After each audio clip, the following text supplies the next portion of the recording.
I talked yesterday about a Minneapolis teachers union basically saying, hey, look, we're going to fire white people regardless of seniority, white teachers, regardless of seniority, if we have layoffs. Teachers union head Randy Weingarten blames teacher shortage on Republicans like the governor of Texas and the governor of Florida.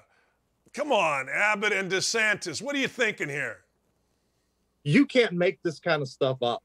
Nobody has done more harm to students in the classroom than Randy Weingarten. This horrible woman who, again, I'm still not convinced that she's not Joe Namath. I've never seen Joe Namath and Randy Weingarten in the same room together. But this horrible woman has been using students as human shields ever since the pandemic began. She doesn't give a blue rat's ass about the education of students in the classroom. All it's about is getting teachers more money. And for some of these red states, like Florida, like Texas, where their governors have been pretty quick to get rid of a lot of the restrictions in place and trying to get kids back in the classroom, well, that put her panties in a wad.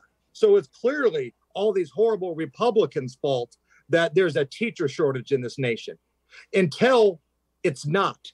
When you actually sit down and do just a little bit of research and you look at the facts and you look at the numbers, look where they have the biggest teacher shortages, Coach. And I spent some time doing this yesterday with my friend Tony Kennett.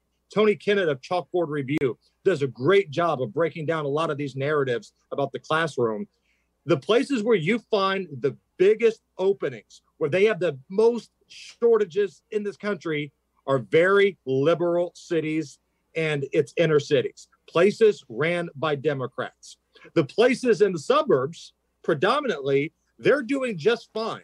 They may be a few teacher shortage, but it's certainly not a crisis. Where is the crisis at? The crisis is in your major public schools, your major cities. When you look around this nation, who runs those cities? It's Democrat. In my city of Indianapolis, it's a Democratic mayor, it's a Democratic city county council, and yes, it's a Democratic prosecutor. And that goes into play here because the reason a lot of these teachers don't want to work, they fear for themselves in the classroom. It might not be the only reason, but it's a big reason. The behavior of students in some of these classrooms is reprehensible.